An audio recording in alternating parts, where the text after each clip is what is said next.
to do a video of all of the books in the year of 2025 that ultimately end up disappointing me. Now, I would say, I think all of these I have on my list are all DNFs. These are books that I thought I would like, and they didn't do it for me. So I tried to find ones where I had more of an explanation, because there were a few of them where I was like, not feeling the writing. So I didn't want to go and talk about those. Because there might be a few that I might go back to. Maybe I wasn't feeling it at the time, and I was like, you know what, let me try it again. But these ones here were definitely a no.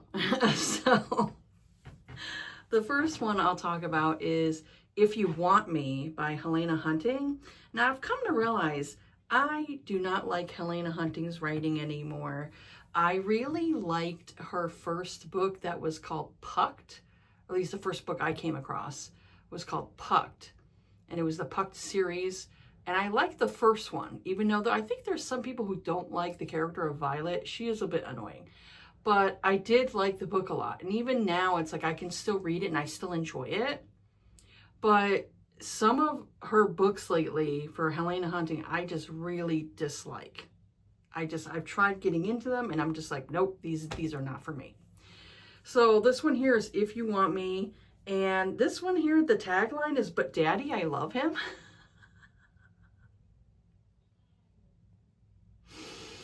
Oh, no. This is part of the Toronto Terrors. This was book number 2. And I said I was not a fan of this. And I need to have it to where if the person is younger in the relationship, because this was an age gap, I need the younger person to act mature and be mature in the relationship. If they act too immature to me, I'm like, why is this older person dating this young, immature person? Why? What's the reason? It's creepy. You know, it really kind of brings in the creep factor, where I'm like, he's literally dating a child, you know? And so it's the same thing for, like, if a male is really young and immature and an older woman is dating him, I'm like, ew, what a creepy old lady. You know, it has to work. And if the age gap romance feels too big, then it's like, ew, what's going on here? So the guy she was dating was 33. So he wasn't that old. He's just 33. So it's not like he was some old dude. Not like he was guy was in his 40s or 50s. This guy's 33. And so I don't even remember how old she was. Oh yeah, there was a 13-year age gap. Okay, so he's 33. She was, 20. So yeah, in this instance right here, if there's going to be an age gap romance, I would prefer if the female's a bit 25 or so. 25, if she's 20 or 21, 22, around there, she needs to be very mature. She needs to be very mature for her age. If not, it doesn't work. It doesn't work. And this one here, I felt like she was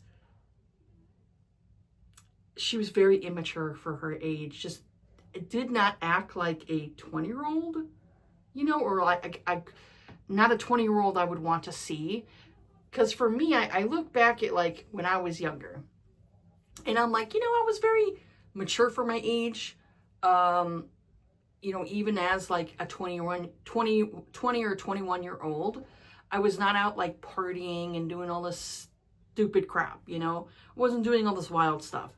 I very much was like an old lady as a 20-year-old, you know. I'm just not into that type of stuff. It's not my scene. I'm not into like getting into like parties and having like all this like, you know, sex and stuff like that, you know, at parties and everything like that. No, I'm very much an old lady, even when I was 20. So she was too immature for that man. I said also it was just about sex. I didn't feel the chemistry between the characters. I said, I need to feel the romance, but I didn't. And that's what it felt like to me. It was just like, this guy was banging it out with this 20-year-old. And I'm just like, dude, why? You know, like, just because you can get something young doesn't mean you should. It's like, what's the point of dating her if all you're going to do is you're just banging it out and that's it, you know? Why don't you bang it out with a woman who's your own age? You know, I don't like those types of relationships, and I don't like those types of romances. It doesn't feel like a romance to me. It just feels like it's just, all it is just sex, and that's it. And I'm like, there needs to be something more to this story, because I'm like, I'm just reading Prawn at this point, you know? I'm just reading it at this point, and I'm just like, okay, what else is to the story besides them banging it out in every corner of the house? To me, it's a waste of my time. It's a waste of my time. So the next one was If You Need Me. This is another Helena Hunting. This is where I was like, okay, I'm done. I'm like, I'm done. I'm done. So this one here was, I couldn't get through it. I didn't understand the heroine's continuous dislike of the hero. He teased and bullied her when he was a teenager. I said, okay, so people can't grow up and mature. She was still angry at him for things he did when he was a teenager.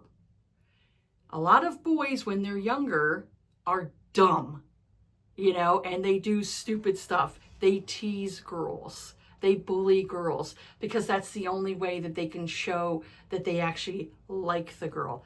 Is that a good, healthy way? Heck no.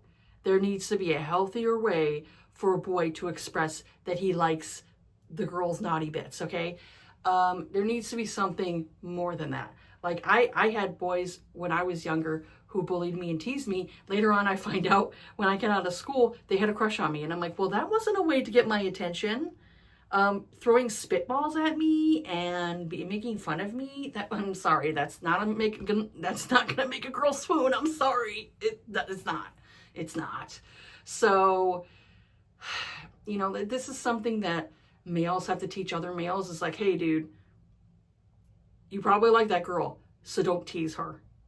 You know, it's better not to do that, because she's just gonna be mad and is going to have that resentful attitude for many years to come. So this one here, I felt like was that with this heroine, where it was like the teasing he did when they were teenagers. She's still, like, this woman was a grown-ass woman, and she still has this hate toward him when he was a teenager. And I'm just like, girl, how old are you?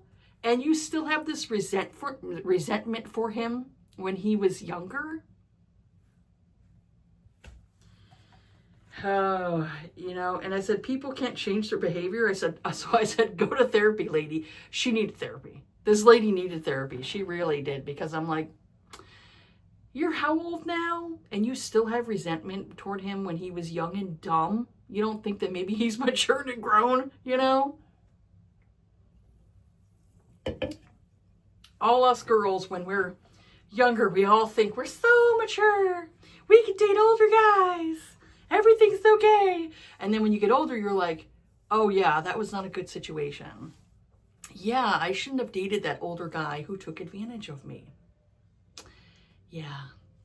So this guy was a whipping boy because he kept showing her how he felt about her. It was written all over his freaking face. How she was shocked by this, I don't know. And then when he told her how he felt, it just shows how self-entitled she was. I said, a bully doesn't bend over backwards to accommodate you constantly, yet he did. I said, he's a sweetheart that was dumb when he was younger, and he didn't know how to express his feelings when he was a child. I said, oh my God, what a shock. I said, I'm done with this author's books. And it was, because the heroine was doing so much to the hero, and he was just bending over backwards for her to prove to her that he wasn't still that same dumbass teenage boy, you know? And it's like, dude, you deserve so much better. you know, when it's like that, move away. Seriously, move on, because this woman needs therapy and to stay single. That may sound harsh, but some women are like this, where they get stuck in the past and they can't move on with their life and realize that they're not perpetually 16 anymore. You know, you can grow up now, Peter Pan. You're not a child anymore. You know, you have these adults that get this like Peter Pan syndrome, and they get stuck in their like childhoods and they don't want to grow up. You know, and it's like, this person isn't what they were 15 years ago, you know? So it's like, grow the fuck up and realize this person is not how they used to be. You know, you can go and take a chance on this person and say, you know what? Maybe they've grown. Maybe they've matured. The next one, similar vibe. So this is How to Help a Hungry Werewolf by Charlotte Stein. I think it's Stein. It could be Steen. I'm going to say Stein. This one here, I ended up borrowing this one from the library. And a good thing I did, because, you know, I've been really trying not to buy books. And then I'm like, oh, I'm going to like this. And then I end up not liking it. So I'm wasting my money. So I got this from the library. It was a easy, give back. So I read this until chapter 4, and then I didn't have to. I said, I felt like the heroine was a bit too immature for someone who is 27. I said, also the way the author wrote, it just felt drawn out to me, especially when she explained things to the point where there was a lot of internal dialogue that stretched out, that I couldn't keep up with their conversations. This is something I hate when authors do this. When the internal dialogue of the character is so long that they almost stopped like mid-conversation, and then they delve back into the conversation, and I'm like, wait, what happened? What were they talking about again? And I have to go back to the dialogue again and see what it was they said so I can understand what they're saying now. Because I'm like, what were they talking about? I don't remember, because she's too stuck in her freaking head, with this internal dialogue. So, when it comes to like writing, you need to have enough internal dialogue, obviously, to explain how the character's feeling and all that stuff. Totally get that. But when you have too much internal dialogue, you're getting confused with their internal dialogue versus the actual speaking dialogue, Because what you think and what you say could be completely different. You could be thinking in your head, this guy's a jackass, but you're working at the local Chili's and you can't say that to this guy's face, You can't say, this guy's a butthole that's ordering this meal. You have to say, thank you, sir. I will help you with your order, because otherwise you get freaking fired. So yeah, the internal dialogue was just so drawn out that I was just like, ugh. Yeah, it was annoying. So I said, in high school, the hero used to be friends with her. Then he started hanging out with a bad crowd. One day at a talent show, he yelled out on the microphone, fat ass. He called her fat ass. And the entire crowd heard it while she was up on stage. So she ran away, and he actually apologized to her later on, but she didn't want to see him. So he like yelled to her into her house like he's sorry. He was dumb. Obviously, he was dumb. He was hanging out with the wrong crowd. They were making fun of her because she was curvy, and he didn't know how to handle his own feelings at that time because he was young and dumb, and impressionable, and you realize you hang out with certain people, you could do stupid things, I mean, I did plenty of dumb things when I was younger, with like some of my female friends, and I'm just like, oh God, why'd I do that? That was dumb. That was dumb. Like, there was things that my mom doesn't even know about today, So, I said that honestly, that part didn't bother me. I said, when you're younger, people can be dumb and then try to fit in with the popular crowd. I said, people grow and change. So I understand that he more than likely changed as he got older, but she still had a huge grudge towards him for saying that to her. I said, I mean, I get it. The heroine is plus size, but are you really going to let that one instance from this man define your whole life? So I said, for me, it wasn't about I wasn't about to continue to read about a bitter woman who puts this man through the ringer until she finally forgives him. I said, no thanks. And I whenever I run across books like that, that's a hard sell for me. Like, especially as I'm reading it, I'm like, this is a hard sell. Like, I don't know. I could kind of understand a grumpy guy, but eventually they do warm up. With some of the female characters, it just seems like it takes them forever to warm up to the guy and finally let him in. And I'm just like, why is it seems like it's easier for the man, you know, and this is women writing male characters, you know? So why is it women writing these male characters and they're like, oh, this guy's the grumpy one, but he seems to warm up or thaw out quicker than the female counterpart, you know? And I'm thinking to myself, why is it not okay for the man, but it's okay for the woman to act that way? No, I don't like that. I don't like that at all. I, as a woman, hold women to a higher standard. You need to behave right. You need to behave right, or I'm going to call your ass out. Because you know what you do? You make me look bad. As a female, you make me look bad. So, no, we are not going to do this. You're not going to act like a little fucking child when you're almost fucking 30. So, no, I don't like that. And I will call it out and say, no. Get over your hang-ups, go to therapy, and then proceed with your life. You know, so yeah, I really, really, really dislike when female characters are like that. I'm actually reading a book right now where the woman has, she really is grating on my nerves. She really is grating on my nerves, but I'm really trying to stick the book out. But she really is. And female characters will do that to me. So the next one, could not finish this. And I'm like, you know what? This author definitely isn't for me. I do not understand the hype. If the 20-year-olds are all jamming to this author, yay for you.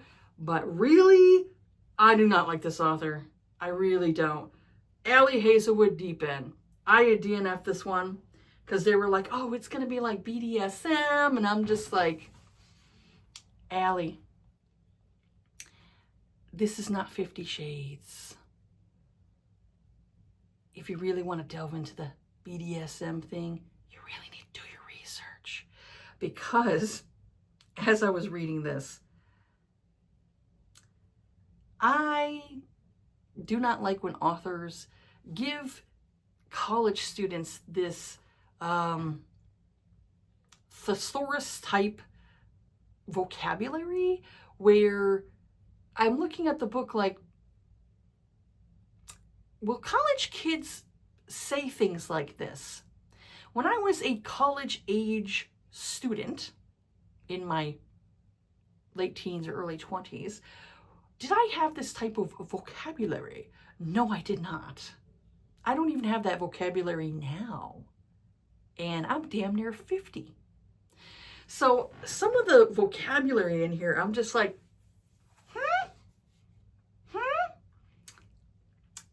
How are these kids talking like that? No 20-year-old speaks with that type of language. I'm sorry. No. So that one there, I ended up DNFing at chapter 4 and I skimmed the rest of the book just to see, was there any type of like kink where you're like, oh my God, the vapors, you know? No, it wasn't. It was very standard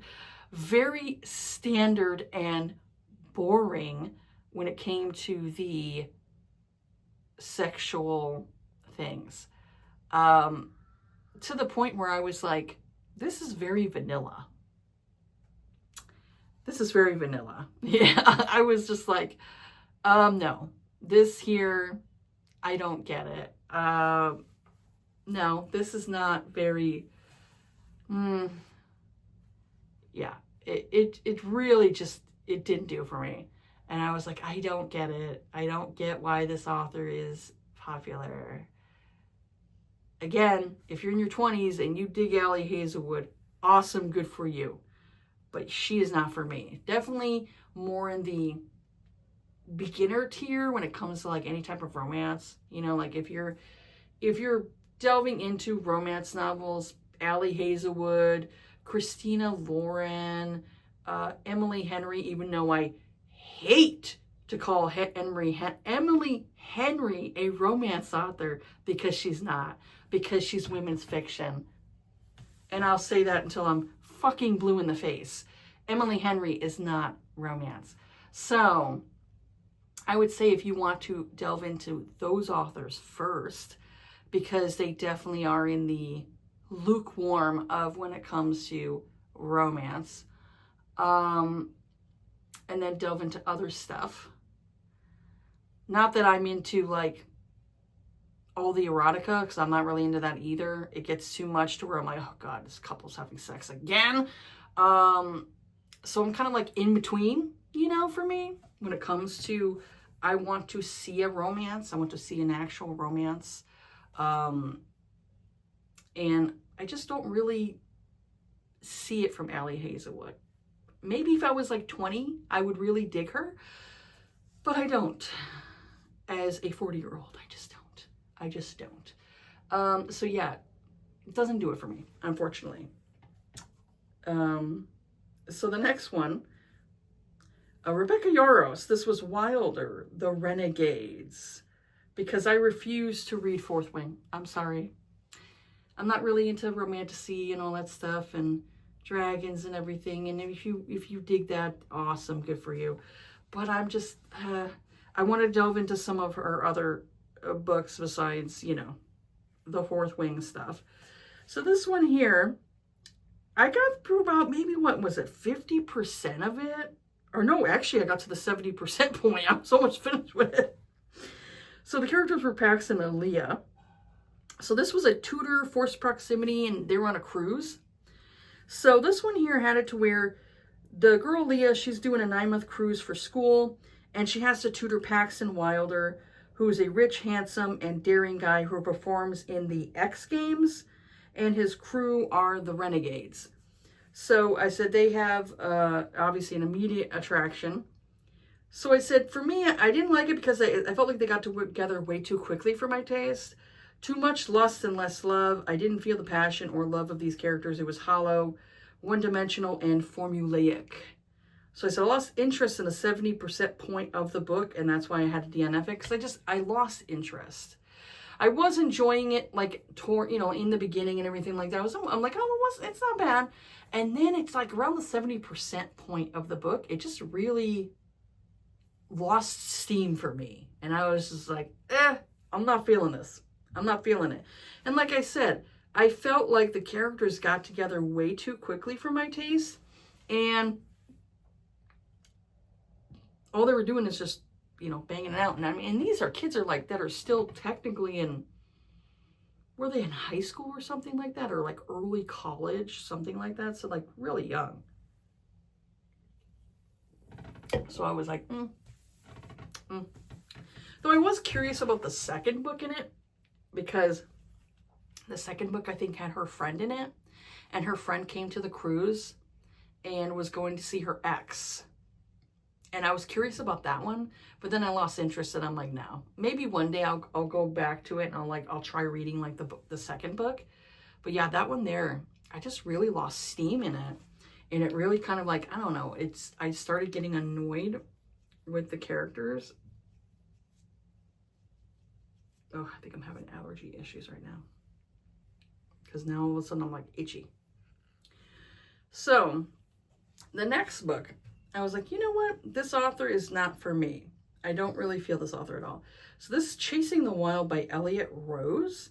I could not get into this book or the author's writing. It was the author's writing that was kind of doing it for me. And I'm like, you know, is she like a newer author? She's a newer author. Sometimes I can't handle newer authors writing.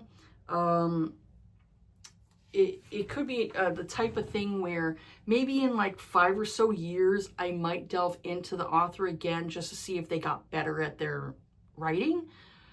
This one here was age gap romance to where it was her ex-boyfriend's father. So I said, I'm not feeling the author's writing at all. I have skimmed through until chapter 7. I couldn't take it anymore. I said, sometimes a book can have a slow start but pick up. But with this one, I feel like the author has too much telling and not enough showing. A lot of internal dialogue and not enough speaking dialogue. I said, I'm not a fan of writing that way. I said, other authors have done this as well, and I hate that type of writing. I said, also, the story just bored me. And it really did. Like, the heroine, from what I remember of this one, the heroine was heading to her ex's father's house because her ex was staying with his dad, because I think he was like unemployed or something like that. And the father lives up in like the mountains, like kind of more of a rural area. And she ends up getting stuck up there because of this big snowstorm.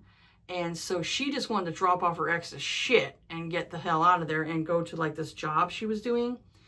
And that didn't work out. And so now she was like, oh, I'm attracted to the dad. And I just was not, like I said, I wasn't feeling the writing. And I really didn't like either one of the characters either. I was just like, I don't see the appeal between these two. Like, what's the attraction, you know? Like, I just didn't feel it with either one of the characters. And I'll say, like, the heroine getting together with the dad isn't always my favorite trope. It has to be done well. I'll just say that. If I get into that trope, it's got to be done well. And I just didn't feel it with this one. I was just like, this doesn't work for me. So the next one, I had a lot to say about this book. When I read this one this year was Own the Wind by Kristen Ashley. It's a chaos novel. It's about like this motorcycle crew. And the biggest things that really, really made me not like this book, and I ended up DNFing it, was there were way too many time jumps in here. I mean, like 20 time jumps. It was a lot, like over 20. It was a lot of time jumps in here. And so it's a friend's daughter, and they have a 5-year age gap. So the character of Tabby is the daughter of the guy who's the head of the biker crew. And I'll just say, like, when it comes to biker romances, I'm not a huge fan of them. A lot of them tend to be, I don't know, not up my alley. I don't always like the way the heroes treat the heroines and everything like that. And then some of them have like really negative words to say to all of the bar hopping chicks, the ones that like to hang out with the motorcycle and basically be used as like a bicycle, you know, be used from like guy to guy. Ooh, and I don't like that.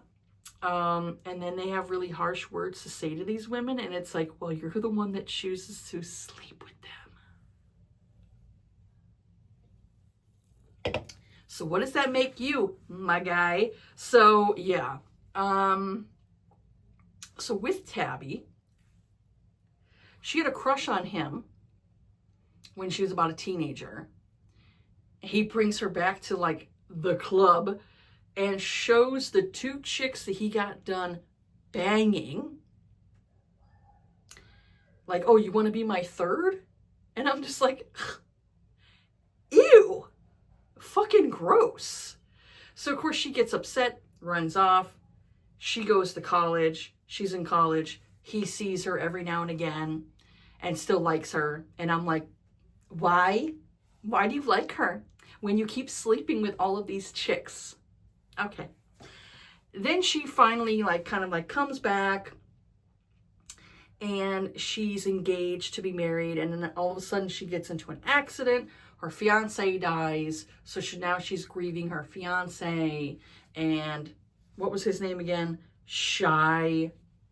This dude was not shy. He was definitely a man whore.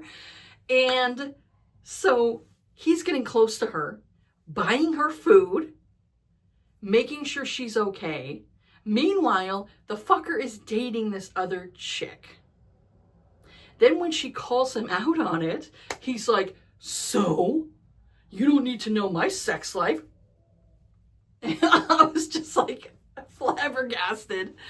I was like, really?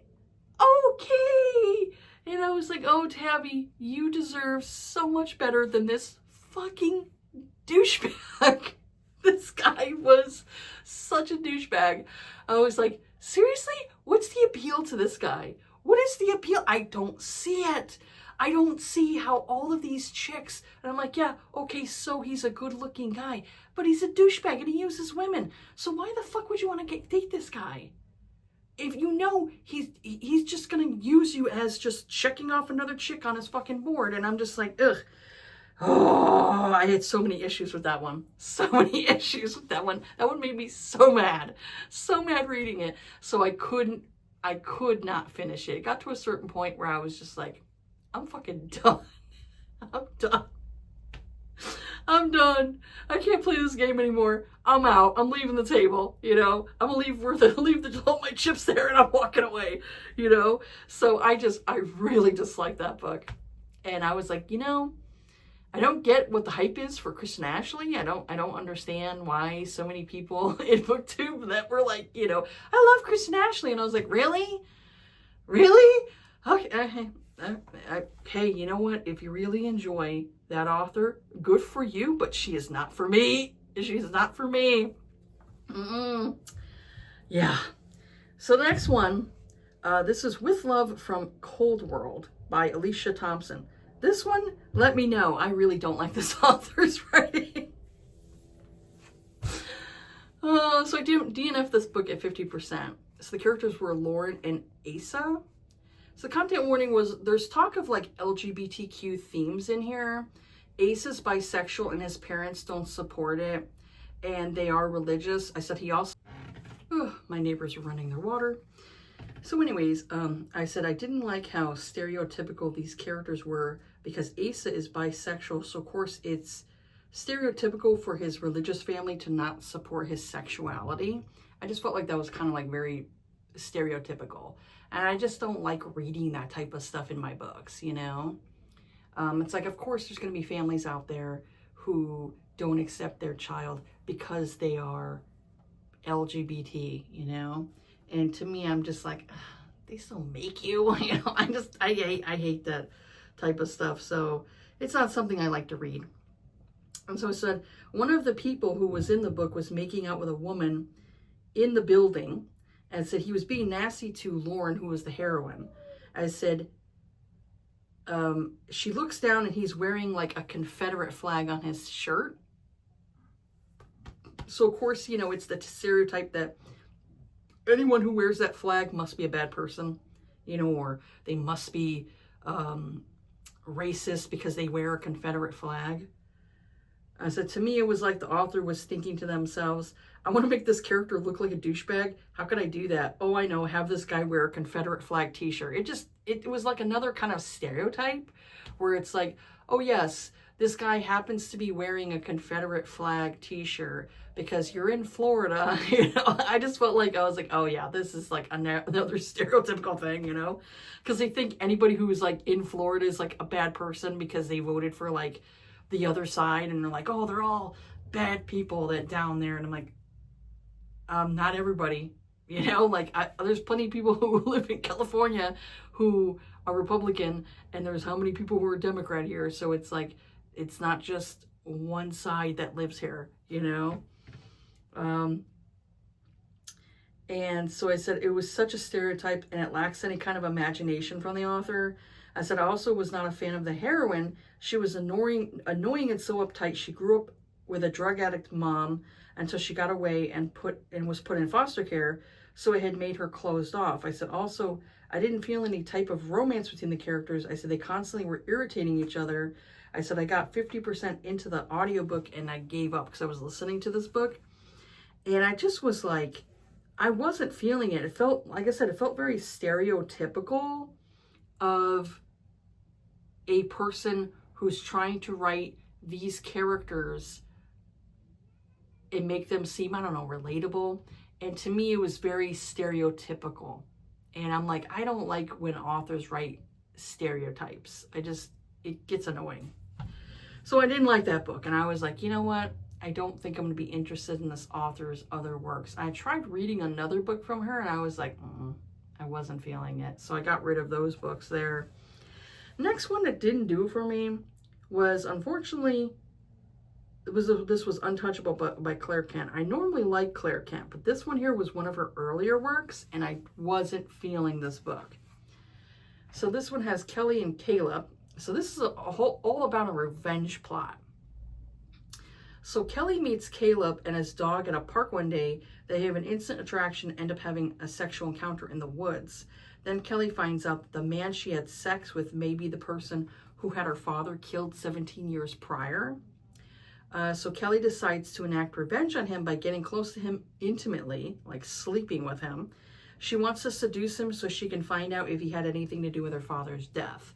So I said I was trying to give this book a chance because it is a Claire Kent book that was written years ago, but ultimately I couldn't finish the story because it was too long and a lot of chapters were boring. I felt like the author could have edited how much of this book out to make the plot move more quickly, because this originally was 2 books and she combined it into one. So I said I pretty much got through what you would call the first book in here. And then when it came to the second part, because it was part 2, I pretty much skimmed the rest of the book. And so I said, I also felt like there was too many sex scenes in this book. I said, I love sexy times in romance novels, but this just felt like it was too much for me. It was like almost every chapter they're banging it out. And I'm just like, oh God, I'm like, really? Can we have something else going on? It felt like way too long for me. So I almost felt like this author could have like pared down this book even more. And made it into more of a one story, arc, instead of it going from a 2-story book to just combining it. I think it would have been better if a lot more of it was edited out. And I think it would have been, and then edit out more of the sex scenes, because it really didn't need to have that many. It really didn't need to have that many. It was just too much. And I was just like, I can't keep going on. Like, I can't keep doing this. So I essentially read like one of the books. It was the second part of that book that was technically part 2 that I couldn't get to. And I was just like, I'm done. So the next one that didn't do it for me was, this one's Caught in the Axe by Daphne Elliott. It's the Maine Lumberjacks book 1. So I said, we got the characters of Owen and Lila. They're about 10 years apart, age gap. So years ago, she dated Cole, that was Owen's younger half-brother. So they live in a small town in Maine. So I said this was slow going, which was fine. But then I started noticing the amount of times the heroine kept mentioning his blue eyes. So I said, yeah, lady, we get that you like his eyes. It just was constant. Where he's like, he's got such pretty blue eyes. He's got such pretty blue eyes. And I'm just like, girl, yes, we know. Let's get to it. We know you like his eyes. What else do you like about him? I said I actually was more interested in the other books in this series where I didn't see the appeal to this book. I just felt like this was just world building to set up for the other books in the series. And that's kind of like how I felt about this one here. I felt like this was giving you a lot of backstory of like the family with the brothers and their timber company and everything like that. And I think the timber company had it to where I think their father made like a lot of bad decisions. And so they were trying to get their company back on track. And I think they were trying to sell some of the company too. So that way they can, kind of obviously help themselves out and obviously help out probably some of the employees too. Who were working for them.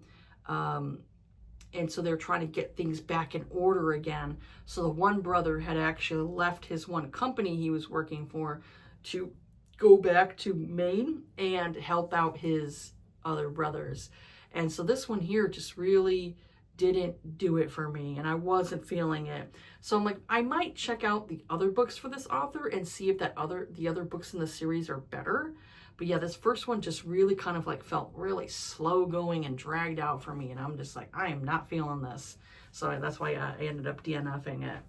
So in the end, I'll try the other authors' books. This one just wasn't doing it for me. So the next one was The Nanny by Lana Ferguson. I actually did a review on this one. So this one here I did not like. The woman was a former OnlyFans content creator, and she ends up finding out the guy she's working for used to be one of her, I don't know, what do you call them? Fans?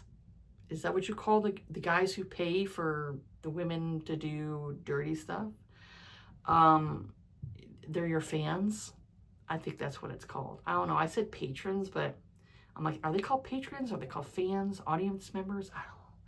I don't frequent OnlyFans, so I don't know. I don't plan on ever having an account, no thank you. So yeah, there was that I didn't like, was that she figured out like fairly quickly that this guy was, that she's babysitting for. This is the dude that was like, buying things for her and encouraging her to use things in her hoo-ha, and all that stuff and all that. And then the way she acted around his daughter was kind of weird to me. It just felt like she's never been around kids before, like you don't do a pretense, you're not fake with kids, you give it to the kids straight. Like, you don't lie to kids, you don't, like there's the typical things you can do for kids, like when they're little, you go like, oh, Santa Claus and the Tooth Fairy and all that stuff. Those are like, I would say, white lies, like, because you want children to have an imagination, so you create that imagination for them, like of the whole thing of like Santa Claus and the Tooth Fairy and Easter Bunny and all that other stuff. Like when they're kids, they can have that sort of imagination to believe in these, figures and all that stuff. And then as they get older, they learn, none of that stuff is real. But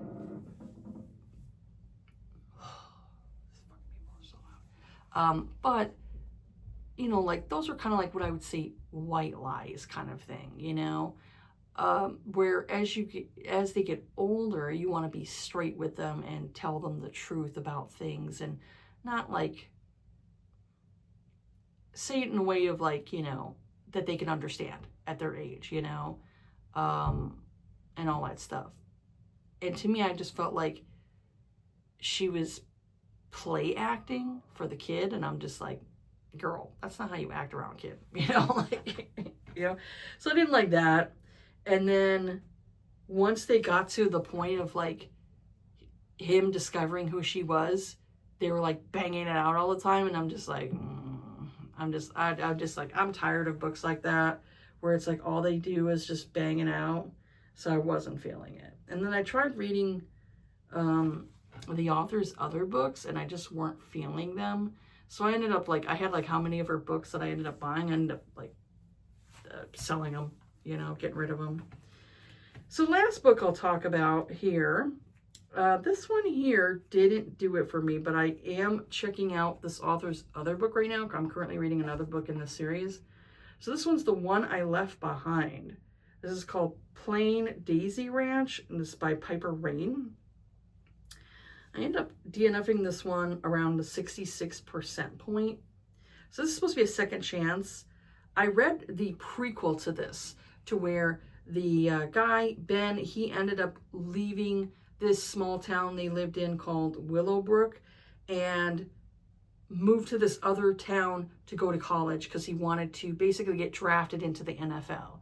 And so their relationship didn't last. He ended up breaking things off with her, and then she ended up like going into the arms of this other guy and got pregnant, and they hadn't seen each other in like how many years. So after 14 years of him being away from the town for, he hasn't lived there in 14 years. He'd come back to visit and stuff like that, and that was it. He's back, and he doesn't know like where he's pretty much going to be going at this point.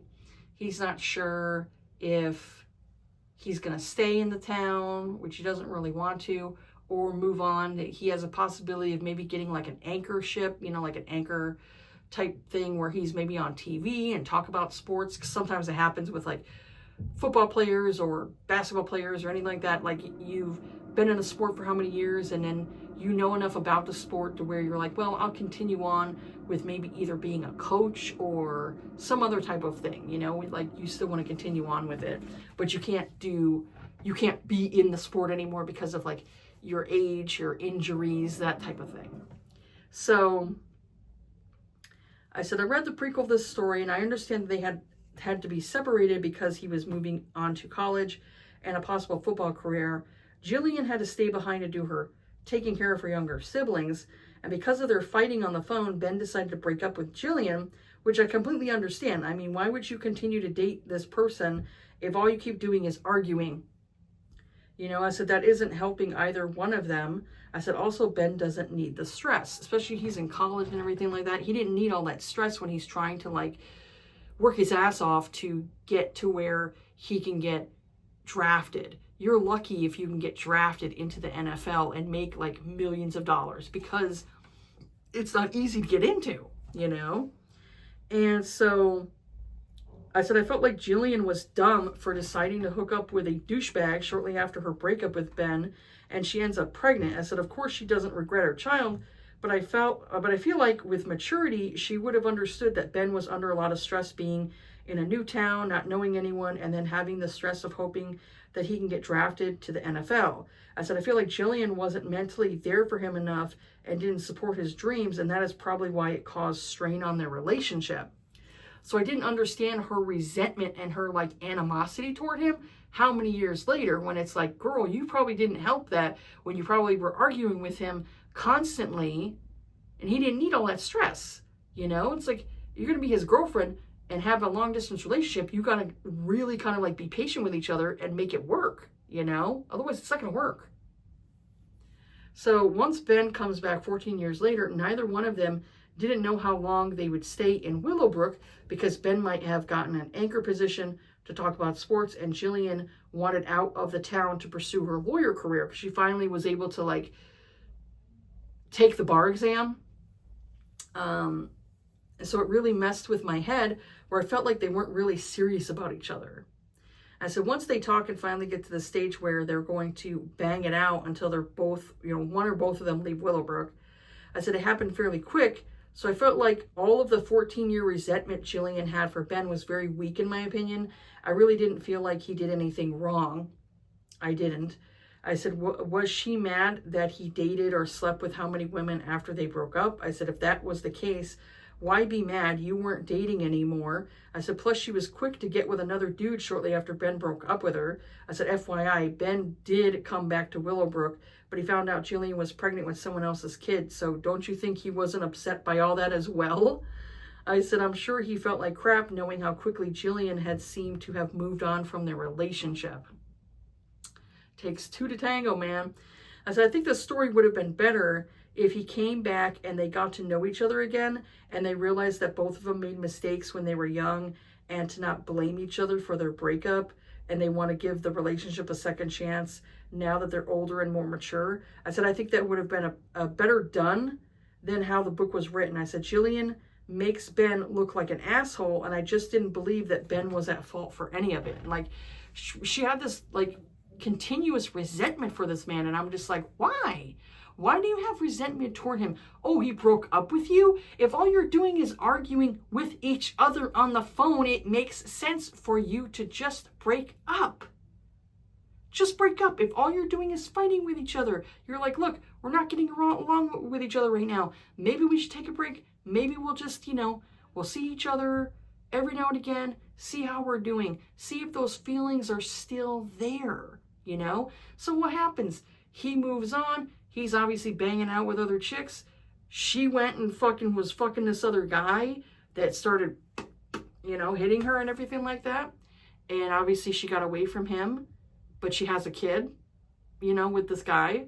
So it's like she moved on. So why have the resentment how many fucking years later? It made no sense to me. And so I said, I did like Jillian's 15-year-old son, Clayton, though. He was funny and did sound like a typical cheap teenager, so at least Jillian did something right with raising a good kid. He was a good kid. And I was like, oh, girl, you know, like, what is the issue with you that you need to keep hanging on to this past resentment that is not helping you at all? It's making you lonely and bitter, and you need to be there to raise your kid, who's a good kid, you know, which is like good because, you know, single moms don't always create the best, you know, offspring, you know, to raise, you know. That's why for me, I'm like, two families work, you know, even if you're separate, at least be there for your kids, you know. If say you can't, you know, if the marriage doesn't work out, at least be good co-parents. And so statistic wise, you know, normally single moms, the kids don't always turn out the best. So she at least did that right with raised a good kid, because he was a very good kid. He just, you know, had a little bit of an attitude, which typical teenagers usually do. So I liked the kid. It was her that was annoying, you know, and I was like, I just didn't understand her continuous resentment for him, where it's like, yeah, he made it out, you didn't. You know, maybe if you didn't sleep with the guy, you know, didn't sleep with that guy and get pregnant, maybe you would have made it out of the town quicker. Even though she's like, well, I don't resent my kid, I don't, you know, I love my child. Yeah, there you go. So it's like, you love your child, stop thinking of the freaking past and get over it. So yeah, she annoyed me. And with the other book I'm reading by the same author, Piper Rain, this chick has a lot of like a lot of issues, and it's like, what is with these heroines and having these freaking issues, you know? So I'm not sure if this is an author that I want to continue reading from. I gotta see how I feel about when I finish this other book I'm currently reading from her.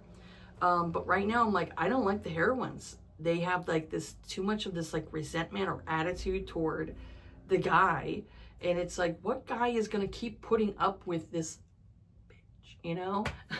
With this woman who's just such a nasty harpy, you know? So I'm like, yeah, I would need somebody else, you know? Somebody who's a little bit more agreeable, or not as a nasty woman who keeps bringing up the past constantly. I don't know. But anyways, that's it for this video here. Have yourselves a good day. Take care of yourselves, be kind to each other, and I'll see you all on the next video. All right, bye.